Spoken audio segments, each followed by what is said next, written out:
All right, guys, checking to see if I'm live.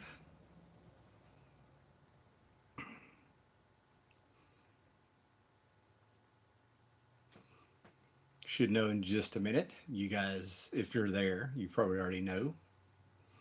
Yes, we are live. All right, let me get the chat up. Also, see if I'm in frame. And it gives time for people to show up if they're going to.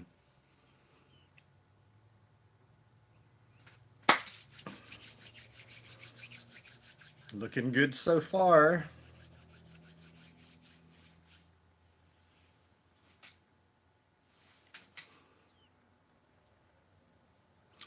Basically, the reason I'm having to check this is that Hurricane Florence has hit us pretty hard. This is as good as the lighting's going to get. We are hit with overcast for days, and it's affecting the internet. So making sure the internet is working.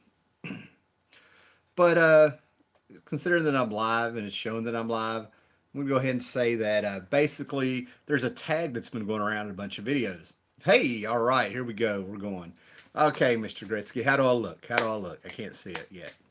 But anyway, there's been a tag going around, and apparently it's an open tag. I don't know where it started, who did it, but my good buddy Charlton66, who I am working my butt off at work to make sure I get up there for Baltimore Con this weekend so we can do a live show on Saturday.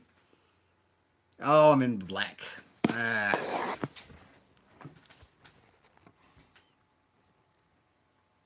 I see. Sorry, guys. Technical difficulties.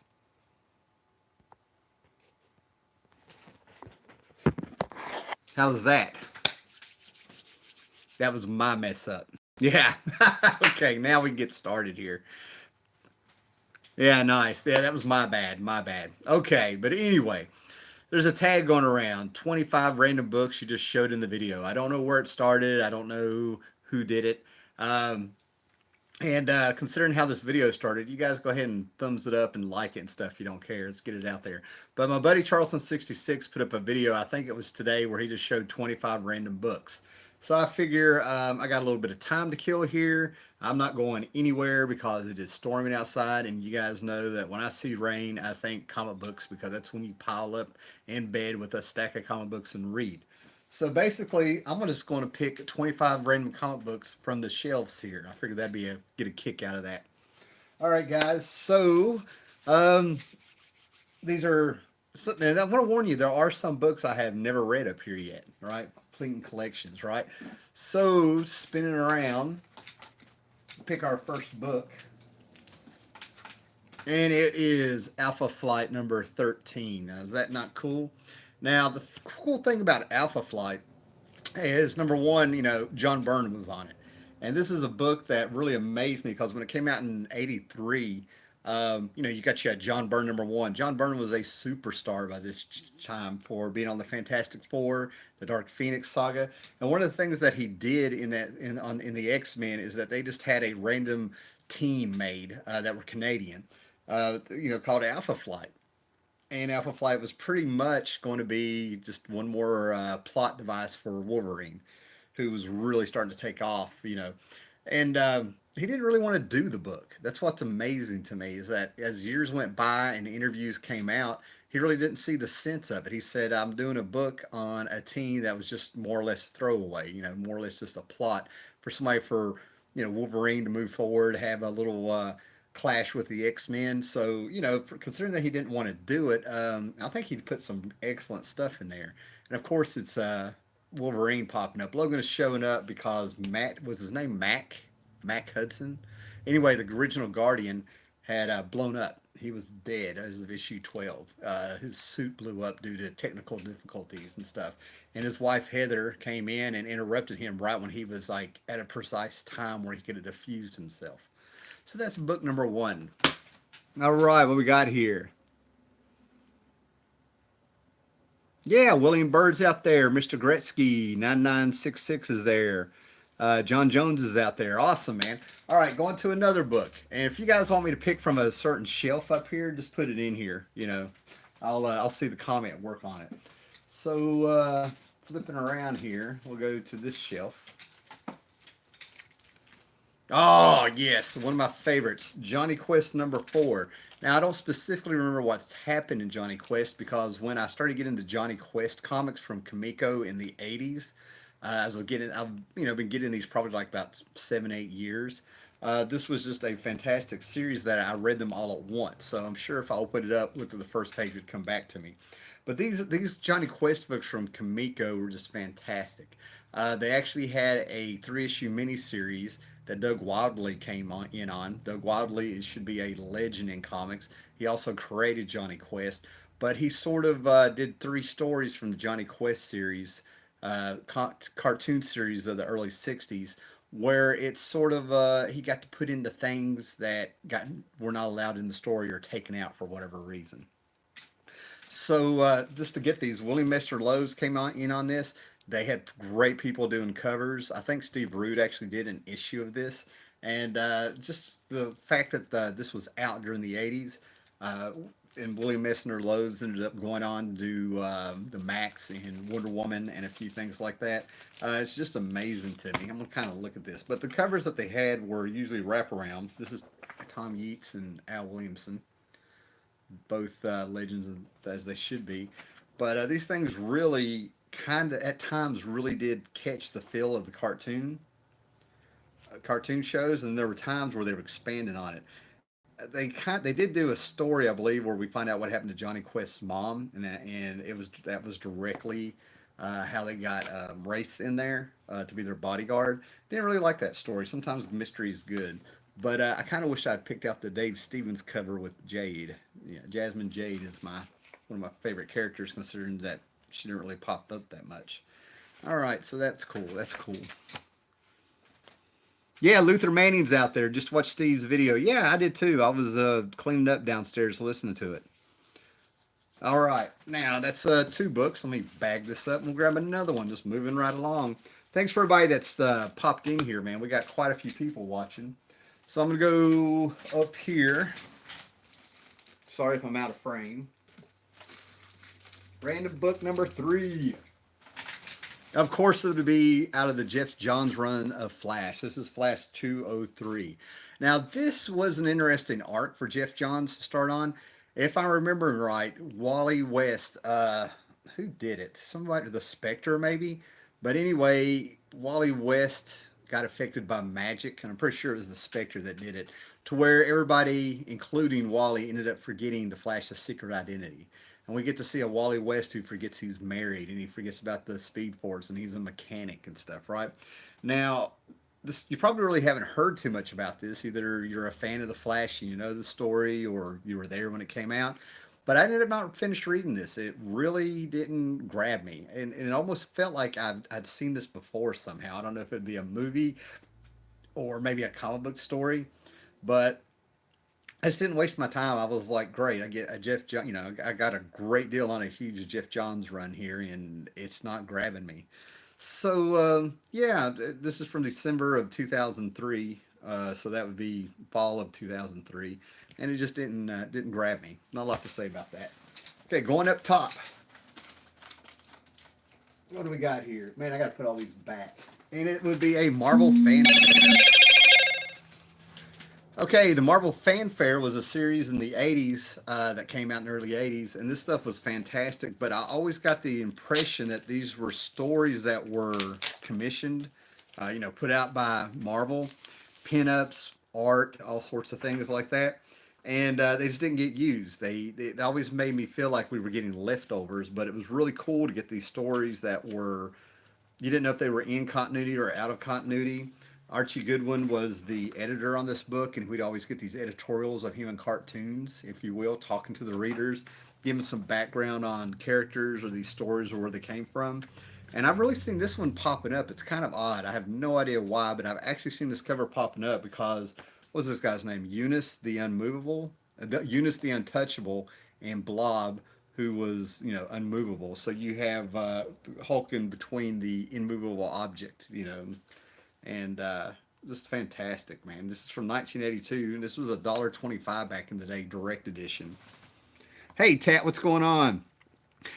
We got Kakamon, I think it's just how you say it. I'm reading through the John's run on Flash. This was the most disappointing arc of it all. That's what I thought, man. Um, all right, we got some people in here. The Perez Black Widow storyline of Marvel Fanfare was pretty good. Yeah, and what really got me is like around issue 25 or 26. I think there's a story where Pat Broderick was doing Weird World story, and we had Dave Sim of Cerebus fame coming in doing a whole bunch of pinups of like Cyclops and some Marvel characters, which was just wild at the time. So yeah, nothing really fancy there, you know. We have a great little pin up here of Daredevil, you know, going all street level there with the drugs and stuff. So there's probably a story in here. Keeping this up. How's your Monday, man? Depressing outside like mine? Yeah, that's one of the reasons I'm doing this. And work is total hell. I'm like, I need a break. That's why I'm pulling out the comics. Okay, so that's 1, 2, 3. Was that 4? Number 5. Going, how about over here, guys? What's up, guys? Oh, okay, wait a minute. I looked. I didn't mean to. Keep it honest. Okay, Legion of Night. Steve Gerber, Will Spertatio, Scott Williams, right? This was a mini series. I'm trying to think how many issues it was. Actually, I think it was just 2 issues of this, right? And this is dead on 80s. Marvel always, their Bronze Age horror books are fantastic. But when they started getting license deals and dabbling into horror, it almost felt like they were trying to be Vertigo to a certain extent in my mind. Now, I got this completely for the art. I mean, Will Spertatio's art is fantastic in this, right? As always. But again, the story didn't grab me, thus I haven't finished it. I think this is hilarious. I'm doing 25 random books. You know, I've been called the, you know, Howlerpedia of comics and stuff, and I'm picking stuff that I just couldn't finish. I love Steve Gerber, but there was just something about this that didn't grab me. I really don't know what it was. So I may leave this one out when I put these comic books back and revisit it and stuff, right? But I like it's almost like they were trying to be Clive Barker, is how I remember it, which is not like Steve Gerber at all. All right, what do we got here? Is that an Inspector Gadget toy on the shelf? Yes, it is. This is from McDonald's. You had to get several Happy Meals to get each piece, and I had the hat up on the way up there somewhere. And what was funny is people would try to buy the watches off of you because they would end up selling the battery that ran the watch, which was amazing. So yeah, my Inspector Gadget, the Matthew Broderick Inspector Gadget. Yeah, let's set that over there. What else we got here? I thought of you because it looked bad outside and decided to reread the current Multiple Man miniseries. Yeah, have at it, man. Rainy days and reading comics is super cozy. Yeah, that's why it always makes me think about doing a video when it rains. Yeah, cool, man. Thanks, Tack. All right, moving on here. We want to go at random. Go all the way over, see what we pull out here. Strangers in Paradise, getting a huge run of this together. This is a fantastic series. I've met Terry Moore. Hey, Roger69501, how's it going down there? Good to see you. Have you read the most recent Doom Patrol run that felt like a love letter to the Morrison run? I got a few issues. Of it, and when I go to Baltimore Con, I'm always looking. Doom Patrol is one of those series that I'm always trying to check out. I think I read the first 2 or 3 issues. I was down with what they were doing, but it really felt like they were going overboard on the weird. It didn't really feel organic, where with Morrison's run, he really built up to it. Paul Cooperberg was writing Doom Patrol, that specific series of Doom Patrol issues before Morrison came on. And Morrison didn't want to work with a lot of the characters that were in that specific Doom Patrol, like Lodestone and some other forgotten characters. So he was really accommodating to Grant Morrison. He did a story run during First Invasion and during the Invasion crossover of the late 80s and stuff, to where he went ahead and he killed a bunch of those characters so Morrison could come with a fresh run. The Jared Way and whoever was writing the Doom Patrol in that book and stuff like that, it really felt like they were trying instead of just letting it be. I don't know if that makes any sense. I wish DC would bring back the Metal Men. Metal Men is one of those teams that it just amazes me. DC keeps bringing them back and pushing them, and I'm always amazed when people come up and they're fans of them and stuff, right? Just blows my mind. Okay, but going back to Strangers in Paradise, Terry Moore, Independent Comic, Abstract Studios, Homage Studios. Just a fantastic book. The way I put it, this is a staple of the 90s. When you read this, you feel like you're in the 90s. If you like Friends, you'll like this. Kachu in here, there's a little bit of a love triangle going on. She has a boyfriend. She has a roommate and best friend named Kachu, who's a blonde. And, Kachu is in love with her, so there's this little triangle going on with her and her boyfriend and stuff, right?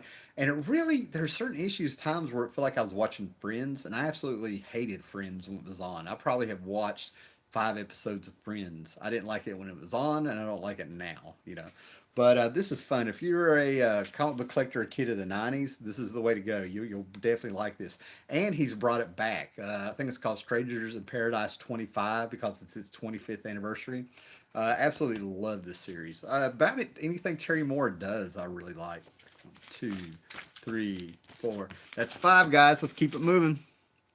Okay, we got Chris M out there. The new run of Strangers is awesome. Yeah, I'm definitely going to pick it up, and I'm probably going to get it in trade.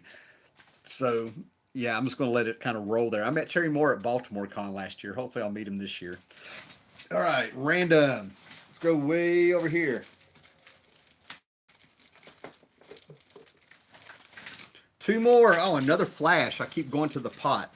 Now this is really good. This ties into the Identity Crisis. So we're a couple years later from that last Flash book I got, but this is 217 and 218. I have to count them. I didn't know they were double bagged, but this was Identity Crisis. This is the funeral for Captain Boomerang, which for me went way back to like 83 or 84 where we had the first funeral for Professor Zoom, the Reverse Flash. I thought this was really cool. The sun popped up.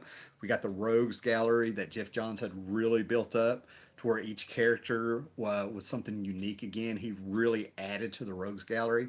Because when it comes to Batman, in my opinion, he has the best Rogues Gallery, but when it comes to the Flash, he's got the most underrated. And there was I wonder, I cannot remember where it happened. It had to be in the Flash books or a miniseries, but the Rogues were raising so much hell that Batman popped up, and I think they were coming into Gotham or something. But anyway, Batman popped up, looks at Flash and says, "Take care of your guys, or I'm going to take care of them." And I would have loved to have seen the Batman come in and just go after the Flash's Rogues Gallery. I thought that would have been fantastic. And then, yeah, Heat Wave here. This is one of those issues where Jeff Johns would take an issue and just kind of elevate these characters, these great Silver Age characters, and he turned them into something. Captain Cold was always cool. What we got here? Wow, I'm trying to get the original run of Metal Man. Yeah, go for it, man. Ties together characters from Echo and Rachel Rising. Excellent. Oh, I did not know that. I really got to catch. I really need to finish Rachel's Rising. Flash is one of my all-time favorite characters. Well, for me, Flash has always been a staple because I didn't stand a chance as a kid. You had the Super Friends on, and I actually had the DVD set of the Challenge of the Super Friends, where it was the Super Friends right up against the Legion of Doom. And I'm sure as kids we all did the thing where we tried to run like a Flash, pretend we were in super speed, right? So we got 1, 2, 3, 4, 5, 6, 7 books. All right, I'm going way over here, guys. Ugh, get out of there. All right, Secret Origins, right? Number 42, right? Now, the thing about collecting comics, when some people ask me where to start, how to know some stuff, how do I know what I know and stuff, it's from studying stuff like the official handbook of the Marvel Universe, that series where we had all the Marvel characters in alphabetical order, and they'd give you stats and histories and stuff. And then I'd always pick up anything that said origin on it, right? So this is a great series to jump in there and just kind of study. You usually would get, I think when this started out, you had the first 3 or 4 issues were like one character, and then they expanded to at least 2 characters. And it was just a retelling of the origins. Sometimes they updated it. Sometimes they would tell you what the reprint they were reprinting it from, retelling. And there for a while, they got into the Legion. The Legion really got in there. And somehow, I don't know how, but somehow Phantom Girl scored a secret origin. I guess we just needed to know. Her name is Tinya, Tinya. And then we get, usually you would get a modern character and then a character from the Golden Age, Silver Age. We got the Grim Ghost in this one. Some of these were fantastic. There was a one that Grant Morrison did with Animal Man in it. and Man Bat. They were separate origins, but you needed the Animal Man issue to complete your run of Grant Morrison's Animal Man 1 through 26. It actually tied in. It's like the lost issue of his run. And I always wondered when they finally collected those in trades and put them out. I always wondered if they pulled that Secret Origins story, right? But nothing really good. I'm a huge Legion fan, so thus that's in my collection. Cool, you guys are talking. It's awesome. All right, going back. All right, more John Byrne. Look at this, man. Okay, Wonder Woman 109. I think John Byrne spent maybe 3 years on Wonder Woman. I think, I want to say the late 90s. Yeah, 96 on. But I think his first issue was 101 and he went into the 130s. And he did a lot of just traditional things. He messed with her costume, made the bracelets bigger, the belt bigger, just kind of streamlined her costume. And then he started playing with her history and continuity that had been messed up due to Crisis on Infinite Earth, where George Perez and Lynn Wein sort of restarted her, in '87, I think. And he kind of went back and he played it with it. He made her mom the Wonder Woman of World War II, so she could be part of the JSA. He messed around with time a little bit when he brought in the JSA. He threw her against Sinestro and Doomsday, kind of, sort of. He just sort of played around with her and did some amazing stuff. And then he actually killed her and brought her back as a goddess. I think she was the goddess of truth. So if you were able to hang in with this is sort of when I think Byrne was sort of on a decline with his storytelling a little bit. But if you hang in there and stuff like this, you do get a pretty good, solid comic book run. You don't get art. You don't get some classic run that's gonna have to be this is the ultimate Wonder Woman story. But you get some fun stuff, right? A little bit of a Silver Age feel to it, I think. Just fantastic. More Flash. Yeah, I used to have a complete run of Wonder Woman. Oh man, okay, okay. Nice. All right, moving on. We'll just go right here. Godland. Now, Godland, Joe Kelly, Tom Scioli. Godland is, if you are a Kirby fan, or if you're not a Kirby fan, this series, which I think ran like 36, 37 issues, and it took forever for all of them to come out. Godland is your book because it's just a love letter to Kirby. It brings in the cosmic stuff, the war stuff. It just gets bigger and bigger, the alliteration and stuff. Tom Scioli studied Kirby's artwork, so he could come pretty close to it in this. And of course, Joe Kelly is a hell of a writer when he's inspired, and he was inspired with this and stuff, right? You just never know. This thing is as rich in characters and storylines as any Kirby book. A lot of world building, a lot of weird stuff, a lot of cosmic stuff. There's stories that'll feel like 2001, and there's stories where you're looking around like, what year is this? When did I buy this comic? And I have a whole run of this, which is just fantastic. So, great, great stuff. Howler, left third shelf on the right. So if you're looking at me,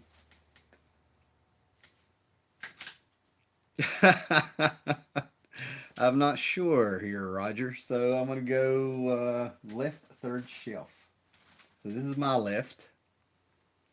And I'm going to go to the third shelf. This is the Cerebus shelf. See what happens. See what I find. Ah, okay, Roger. If I did that right, you had me pull out an issue of Jocka's story. Where was Godland? Godland was right here. Yeah. Okay, so you had me. So I pulled out an issue of Jocka's story, right? This is specifically 117. Jocka's story is the story that I found for nothing at. I think it was missing 3 or 4 issues, but the complete Jocka story I got at a flea market in Johnson City way back in the '90s, late '90s, I think. And it's the one that made me a Cerebus fan. This Jocka story is different than any other stories in Cerebus, this arc. And this is the one where you fall in love with Jocka and you start realizing that Jocka is the only normal character of any purity and heart in the entire series. She's the line, this thread that goes through all the Cerebus stories and ties it together. Everybody should have a Jocka. Cerebus is always thinking about her, or he misses her, or she's always a linchpin. to what he's doing. And in this one, events have happened where Jaka is married, and Cerebus ends up staying with Jaka and her husband while Jaka is going out trying to make money because, as cool as her husband is, he's a bit lazy and doesn't work, and she's going out, she's dancing in taverns, and it's illegal. It's illegal to dance in taverns, but she's doing it, and she gets arrested for it. And Service pretty much, I think, thinks she dies, if I remember right. But there's quite a bit going on in this. This is the one where Cerebus is kind of in the background watching things when we get Jaka's story. Jaka was actually based on a couple of real characters from Dave Sim's life. Apparently, when he got married the first time, he was seeing a stripper and kind of based it on her and two or three old late 60s, early 70s movie stars. Dave Sim actually has videos up about the where Jaka came from. Yeah, cool. All right, people are sticking in. All right, going. What's the got? 1, 2, 3, 4, 5, 6, 7, 8, 9, 10, 11. Oh, let's go up high. All right, we got an issue of What If, and this is the '90s series. Okay, but what if the Avengers had fought Galactus? Giant size special number 41. The What If books blows my mind because What If started in the late 70s, I think, going into the early 80s, and then they brought it back in the late 80s, going into the 90s. And it blows my mind that some of that What If stuff ended up becoming true. These were so hit or miss. You had one comic to take a popular storyline or character, turn it on its head, and this one they have the Avengers replace Fantastic Four, and you might get some good stuff out of there. Sometimes they were just fun, and sometimes you were just like, I wish this is how it would have been. Okay, guys. See if we got any questions here. Because I'm actually about to just kind of reach down and grab something because I'm wearing the shelves out. I'm realizing I have runs there. Let's go to the bottom. I haven't been to the. Have I been to the bottom? Let's see what we get here. Supreme. Alan Moore's Supreme. Was this through Awesome Comics? Okay, so Alan Moore comes on to Superman and tells the last Silver Age Superman story. Then we have John Byrne take over. We had we had another story by Alan Moore that became a classic. I think it's Superman Annual number 9 or something like that, 9 or 11 or something, where for the man who has everything. It became instant classics. And then all of a sudden, Rob Liefeld creates Supreme, and it's a direct ripoff of Superman. It's supposed to be. And this whole idea is that he's aged in real time and he's been out in space for a long time and returns to Earth. That's why he has the white hair. Then Alan Moore comes on, and Alan Moore immediately starts taking Supreme and sort of putting Superman Silver Age stories on their head and build something completely new and very cool. Chris Sprouse came on there and started doing the art. It was just fantastic. And honestly, I think he did less than 20 issues. I mean, it was just great stuff. So much stuff packed into these books that are just fantastic. And he kind of plays around with the idea of comics in a comic book world, if you will. He turned this Supreme into a comic book artist who ends up drawing the Supreme comic, I think. And I think Mark Grunwald had Steve Rogers do that with Captain America. Steve Rogers was an illustrator. He ended up drawing the Captain America comic. Fantastic. Um, what if Captain America were revived today from original series? One of my faves. Yep. I kind of vaguely remember that. Moore and Charest Wildcats was good. I have those, and they were fantastic. They were fantastic. What he did with Mr. Majestic in that was fantastic. It seems like Moore has a just freaking love of the Silver Age Superman, and anytime he can get a character to kind of write like that, it's freaking magic. The Mr. Majestic kind of was like talking about the stars being old, and he was starting to be old with all the new stars. And that little speech he was doing while he was looking at space kind of made me feel like they were talking about comics going back to the 40s to now. Alan Moore liked the Image because he got a kick out of them putting out comic books like 60s pop records.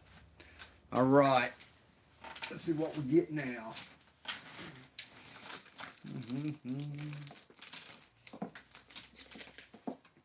Oh yeah, Sergio Aragonis, Gru.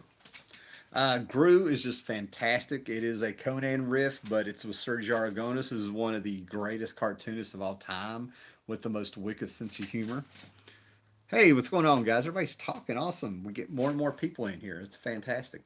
But Gru, he started Pacific Comics, First Comics, Epic Comics, Dark Horse Comics. He just keeps going and going and going, man. And so much, just what Sergio Aragonis is able to do as quick as he can draw, and to have this level of humor that keeps going is just fantastic. Gru definitely has a huge following, and it probably always will, in my opinion. As people find it. Um, but some of the stuff in here is just amazing, amazingly funny. You just kind of shake your head a little bit. Gru kind of wanders around and trying to get paid. Trying to get hired as a sword for hire, if you will, and stuff. And he actually ends up making things go nuts when he's around. I would love to see Gru and the Tick team up one day. All right, guys.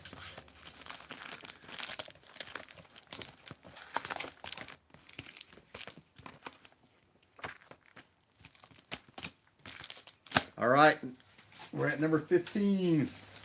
Let's get in here and dig around. All right, going Kirby here. This is a reprint of Jack Kirby's and Stan Lee's The Coming of the Silver Surfer, The Coming of Galactus. And this has always been a very fascinating story from even when I was a kid. I could always feel like there was something else going on with this. And I've talked many times about how they snuck it in. They snuck in the Silver Age in the late '60s. They snuck in this really sophisticated story, if you really think about it, of how it's almost like Jack Kirby read the Bible and he saw this is how he saw God, and he brought in the Silver Surfer. Of course, Galactus is the guy that has to eat planets to sustain himself, and he sends out heralds to find those planets that he can eat. And the Silver Surfer came, and of course, Alicia Masters and some people gave warmed up Silver Surfer's soul, and he turned on Galactus, and Galactus ended up condemning him to being trapped on Earth. And it used to be like I could tell there's some biblical overtones in here, right? And I've always kind of held that it stayed in my mind because I could not figure out about the Silver Surfer where he fit into it. He didn't seem like a Jesus Christ figure. And then I started realizing he's thrown from the heavens and trapped on Earth, which he considers a hell because he's all lonely and he's separated from his shalabal and all this stuff. And I was like, it's Lucifer. That's how I always seen that. I always seen this as like some pretty heavy stuff. Just picked up the Lee Kirby Fireside Silver Surfer. Took forever to. Yeah, okay. The Silver Surfer graphic novel from the '70s without the Fantastic Four confused me as a kid. Is that the one that Stan Lee wrote and John Buscema drew? I haven't read that yet. All right, moving on here. I think it's number 16. It's more Strangers in Paradise. Let's get some. Yeah, I just cheated. Let's go down here way to the bottom. Well, look at this. This just got mentioned. This is Alan Moore and Travis Charest. Well, Travis Charest isn't on this one in particular, but this is Wildcats number 23 from back in the Image days. Alan Moore really took this book and just finally he grabbed order out of chaos. The thing about Image books is that they were artists, not writers. Todd McFarlane was one of the first guys to kind of wake up, and he hired four writers to do four stories on Spawn, and he milked those. Neil Gaiman, Frank Miller, Dave Sim, Alan Moore, and then all of a sudden you had Jim Lee calling up Chris Claremont, who did a couple issues of Wildcats. James Robinson popped up there, and then when Brandon Choi, I think he always had Brandon Choi on there, and then all of a sudden Alan Moore gets on there, and this is one of the most underrated Alan Moore series ever. He returns the Wildcats to their home planet, and we kind of end up getting into some mirrored social, economic, little bit of political things that kind of reflect on Earth without being force fed or overbearing or anything like that. It's really good. It gets into social classes and they all kind of fall back in place when they get home. Really good stuff. Really good stuff. Where's the Strike Force Mortuary? I think it's in a box right now. I don't know. It might be on one of these shelves. Uh, what else we got here? Tal was a great villain in Moore's Wildcats that Brubaker and Phillips went on to use in Sleeper. Oh, that's fantastic. Tal was like the super genius that I always thought that's how Lex Luthor should have been. All right, my kids are almost home. I really like what you're doing, Howard. Thanks, Tat, man. Go take care of them kids. Later, man. All right, going back to the bottom shelf, moving around. Got to stay away from those runs. Elementals, all right. All new first issue of the Elementals, and I think this is volume 2. Elementals came out in the 80s, and it does feel 80s. And it also comes from that era where you can tell the X-Men were huge. It even had an X-Men feel, but the difference is that the independent books of the 80s, and I think this was through Kamiko. The independent books of the 80s, when you picked up those books, you really felt like you shouldn't be reading what you're reading. The mature themes, a lot of people got it wrong. They thought that meant we can show boobies and have a lot of cussing. But in this one, you died to get these powers. Whatever element killed you, that's what powers you got. And these people, they are dead. They're morbid. And then it got into some major demonology stuff as a bad guy. The evil was evil. And as the story went on, it got a little bit more sophisticated, and it didn't fall into cliches and things like that. Characters would be trapped on the different dimensions. If they got into a fight with the Rat Man and those claws came out, he gutted them, and they treated the violence like it was real in reality, not just the comic book violence. He would take prose and sit there and describe everything that had been done to somebody by his claws. Elementals, I would love to see something more done with this. This is, of course, done by Bill Willingham, who ended up being huge with Fables. So, good, great series. Really love it. What we got here? Nudie elementals or regular elementals? I love them all, but I'm gonna go with a regular. I can't help it. Uh, hey, Kevin Kelly's here. Hello. Huh, sounds like somebody's in the apartment. I think only one Elemental series was adult, but I'm not sure. Yeah, I'm not sure either off the top of my head. I've been really grabbing these last 5 or 6 years when I can find them. I actually had Mike Urey, the editor on them, sign one of them a couple years ago. Yeah, lots of naked folks. Oh, I remember the naked you're talking about. Yeah, yeah, yeah. I think they were all. Yeah, I remember it. I'm not going to get into it. It just kind of clicked. All right, Count Von Strange is here. Yeah, I'm over halfway through this, man. I think I got about 9 more books to pick out. Just doing 25 random ones for fun, taking questions. All right, moving on here. So we go top up over here. Oh yeah, here we go. One of the first actual series of books that I remember kind of reading was The Invaders. It takes place in World War II. Frank Robbins was doing the art. And Frank Robbins, I didn't know anything about him, and I know people who literally hate his artwork. I just don't get it. I get not liking it, but absolutely hating it. But Frank Robbins was perfect because Roy Thomas was writing the Invaders, Captain America, Bucky, Toro, Human Torch, Namor, Spitfire, Union Jack. All these guys came in, and they were fighting Hitler, and it was just a fantastic series. I was really into it. The ones that I read I remember the first 2 Invaders I read had been around issues 16 to 17. One had a cover with Masterman on it, and another one had Warrior Woman on it. And I just absolutely loved this stuff. I thought Union Jack was freaking cool. The whole idea of the Human Torch being the android with the yellow blood whenever he gets shot, or maybe it was the bullets melting. But yeah, really captured my imagination. And Baron Blood was just freaking fantastic. Throw in a little horror there. You almost feel like this was like a black and white Universal story. Years later, John Byrne and Roger Stern were on Captain America, and they brought in Baron Blood and told another story with Baron Blood. And it had Captain America in his red, white, and blue walking around, I think Europe or something like that. And I swear, if you made it black and white, it really felt like Captain America was in a black and white movie. Baron Blood, yeah, yeah. Comics get to be all political anymore. I want the old days back. Oh yeah, yeah.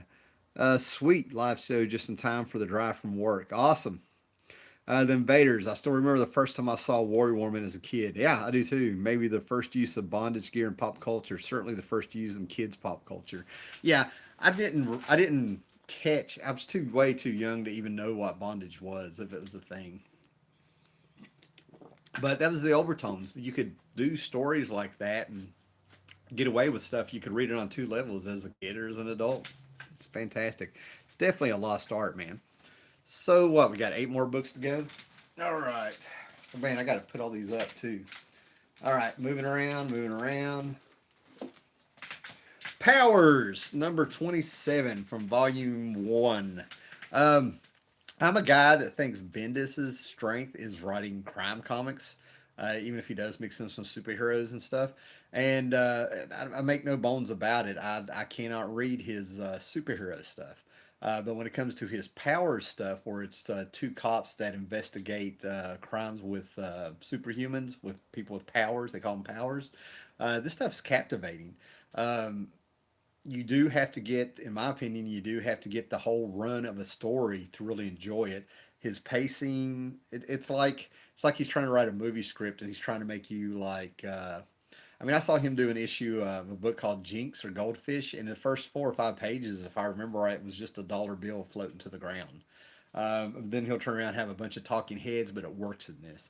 So I saw the PlayStation Super, the Power show. I watched about 3 or 4 of those, and the casting was just all wrong and took me out of it.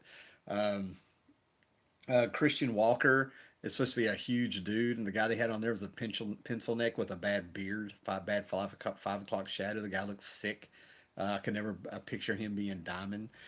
Christian Walker, one of the detectives, used to be a hero, so he has ties to the superhero community. And this stuff can be a little depressing. The whole point of this is like this story here, these covers would back up, and you think you're getting your super friends, then you realize it's just this grim little gritty world where they're like ex hippies and perverts and stuff, right? But good stuff nonetheless. I should get Powers and Trade. Yeah, I had no idea it was Bondage Gear's kid. I just knew it was weird and pretty. Yeah, I hope you do this once a week. This is fun. I might. I'm playing around with some ideas.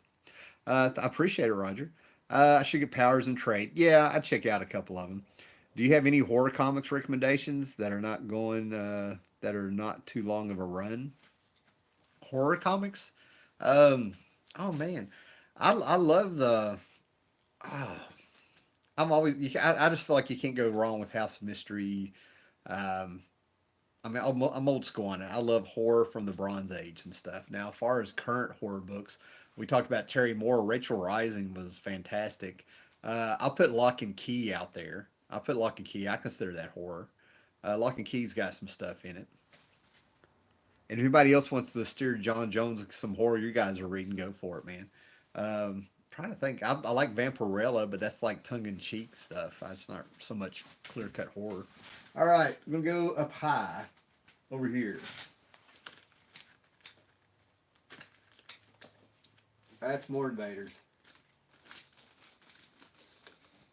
More what if. Here we go. Yep, this is going to have to count for 2, man. Star Wars. The Star Wars comics from late 70s going up through the 80s, man. And I'm telling you, man, there was somebody who was a kid in the 70s and started growing up in the 80s. Um, you had 2 worlds back then when it comes to pop culture and maybe the world in general. I don't care if I'm exaggerating, man, but you had the world before Star Wars and the world after Star Wars because Star Wars affected everybody. And as far as this comic went, the comic was fun, but you didn't really take it as canon. If you were a Star Wars fan, you spent your money, at least around here, you spent your money on the figures, spent your money on the play sets and the toys and things like that. And you might grab a comic of Star Wars just to kind of check it out, but you just kind of, if it didn't, if George Lucas didn't write it, you didn't really take it serious. Oh, how times have changed. This series this is number 15 and number 75. The other in the same bag. But the series was fun. I mean, you got to see seeing these characters, Harrison Ford and all them, actually drawn in comics as a kid was just really surreal because they were based on real people. And then every now and then you would see something really cool. This kind of grabbed your eye. Now I was never really a fan of the comic book series of Star Wars, but I was a huge Star Wars fan. Boba Fett was the man.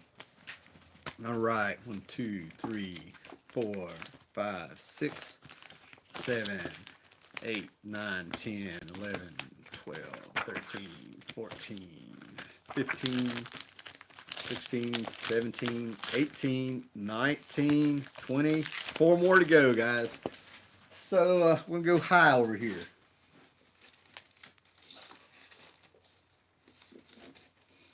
Let go. Claw the Unconquered from the 70s, right? Blatant Conan ripoff. Let's make no bones about it, right? And then basically it's more or less, I guess, a barbarian who has a curse. And the curse is that he has a demon hand that he puts the glove over, and sometimes the demon might want to try to take over. And a strange thing kind of happened with this book. The people that came onto this book, Keith Giffen was one of them. They started getting into it, and as the series probably only lasted 12 issues or something like that, but it started getting more of its own voice. This thing clearly, easily could have steered away from being just a Conan clone if they were allowed to go on. I started feeling elements of Michael Moorcock in there. A little bit of Fafner and the Grey Mouser, and we started getting like some really surreal beasts. It was almost like you could get some 70s metal and play around this, maybe some Uriah Heep. They could have made a video with this guy. And then Keith Giffen came on, and if you know Keith Giffen, his style on this book was a bit more like George Perez than his blobby style that he ended up getting. Okay, here we go. There's no such thing a canon back in the Marvel Star Wars day. That's right. Ellis on Hellstorm. There's your horror book. I'm a big fan of Star Wars, but not of the comics. Yeah, I'm reading the current Star Wars arc, and I just can't get through it. Rather have live action. Yeah. Dynamite made a Claw and a Red Sonja crossover a few years ago. I have no idea why. Yeah, that kind of cracked me up when I saw that. I remember seeing it and just it was blowing my mind. Did they do a Spider-Man meets Red Sonja? They played around with the idea of Mary Jane. Um, they did that in a Marvel 2-in-1 back in the day, where Red Sonja ended up possessing Mary Jane in modern times. All right, 3 more books, guys. People are hanging in there. That's awesome. All right, let's go low. It's more elementals. I'm dodging the runs here. I'm trying to get some variety. Well, wouldn't you know it? Weapon X, Barry Windsor Smith. This is from Marvel Comics Presents. Uh-oh.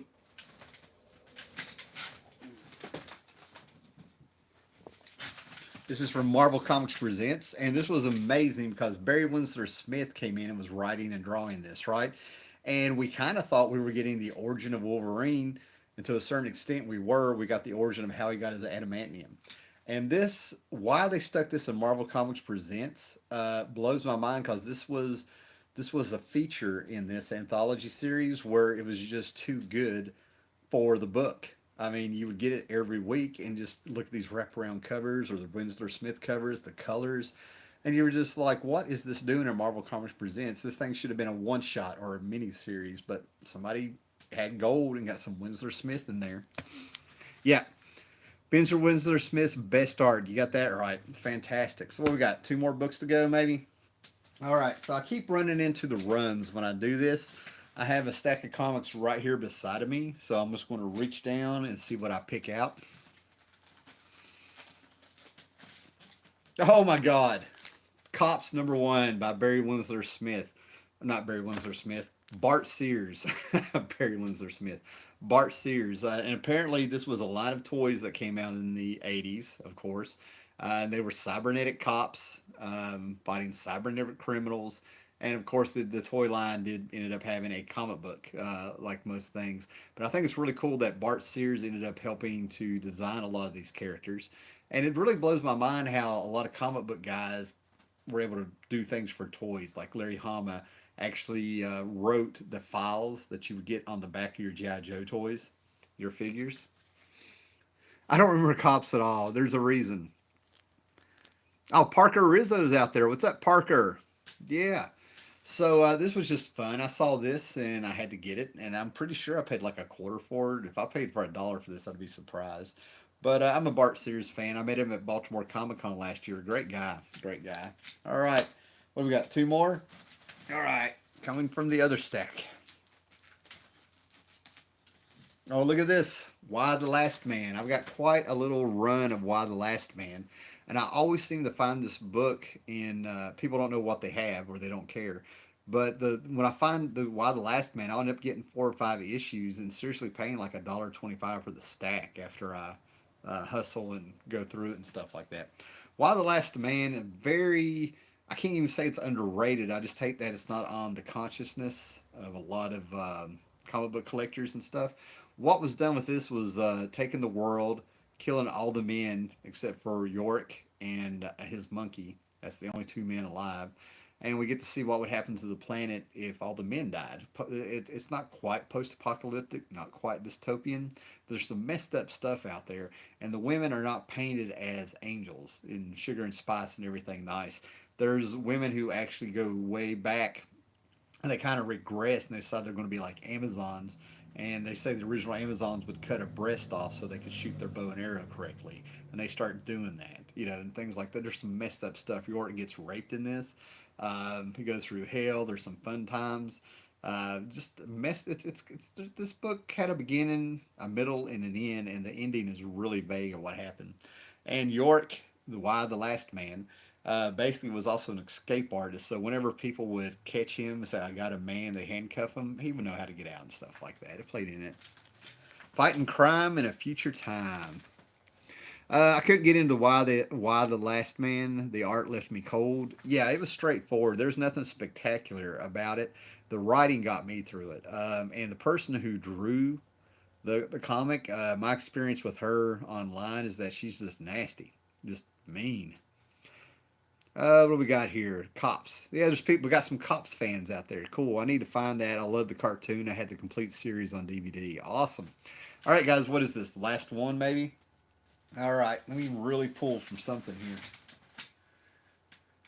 All right, guys. I'm gonna go up here. I'm gonna go right in the middle. Last one. Let's hope it's something cool. Well, it's cool for me.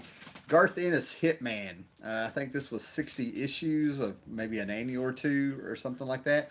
But basically, God, what was it called? Bloodlines. There's a thing that DC did in the 90s where, I'm pretty sure it was in the 90s, early 2000s, where every annual that came out, they would introduce a new superhero, the next generation.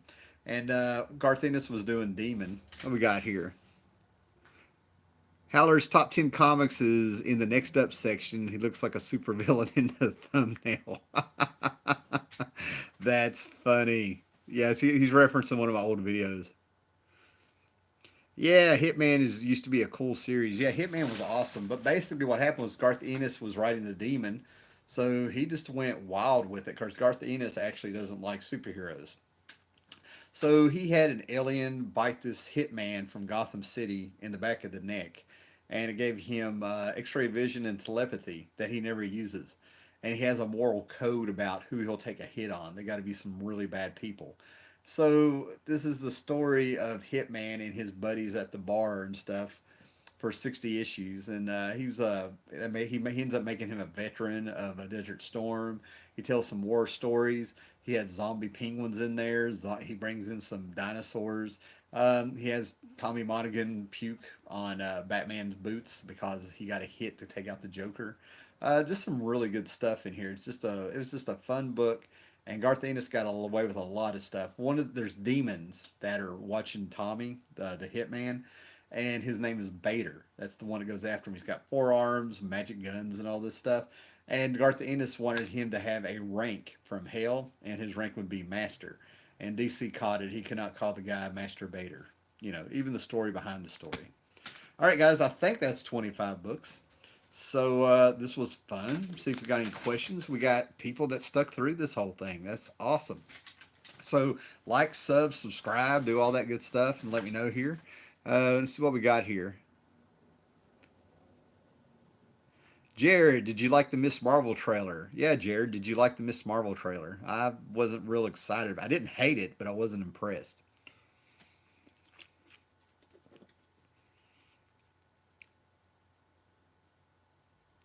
Okay, yeah, Tom Bagley just read the entire run of Hitman recently. I loved it. Parker Rizzo wants to know what I think about the Miss Marvel trailer. I did a little video talking about it. I feel like this has the potential to be a forgotten with the trailer they put out. I'm hoping they put out another one. But with the trailer they put out for the Miss Marvel one, I'm getting to wonder if this is going to be the forgotten Marvel movie, or the first one. I won't say it's going to be a dud, but I really think this one is going. I think this one, with what we have seen right now, is going to be the one where it does makes a lot of money and then it dies quick. Not impressed at all with the trailer. Brie Larson, like everybody else, there's no charisma there, and sadly enough, I don't think it's fair, but it's going to be compared to Wonder Woman. And the Wonder Woman movie with Gal Gadot is, I don't think it can be touched. Gal Gadot was warm and fierce and everything in that movie. Oh, thanks, John Jones. Okay, you talk about every book. Yeah, I appreciate that, man. What do you think of Joe Kane's Joker? I'm willing to give it a chance. Um, I'm always up for watching a movie best I can. I've got low expectations for the Joker movie, but Joaquin Phoenix, I think that's how you say his name. He's a hell of an actor. He made me believe he was Johnny Cash, so he's the one whole reason that I'm willing to give this a shot. I have more I could say on that, but I'm just going to give it a shot. Low expectations, not real excited. Jared Osmore said the trailer did nothing for him. Tom Bagley, funny thing about Hitman is that I think Ennis forgot Hitman has superpowers around midway in the series. See, that's just the deal. Even Hitman kind of commented about using those powers. He was a Hitman with a weird code of ethics, but there was a JLA Hitman 2-issue miniseries that came out, and I don't know if it was in that one or if it was in JLA by Morrison #6 or something. But he gets to the satellite, I mean the watchtower of the League, and he just kind of walks out because the whole reason he was there, he had no intention to join the Justice League. He just wanted to see use his X-ray vision on Wonder Woman. I can't stand the Joker, so nobody's Joker is going to move me. Oh, Jared. Oh, well, whatever. There, I can't stand the Joker. All right. All right, guys. 19 people watching. I have no idea how long I've been recording. I appreciate everybody that stuck through this. I might shoot another video tonight. Maybe do another live show. I don't know. It depends on the light, how it hangs out here. But thanks for everybody popping in. And if you got any suggestions on what kind of live show you want me to do, just let me know. All right, guys. Later.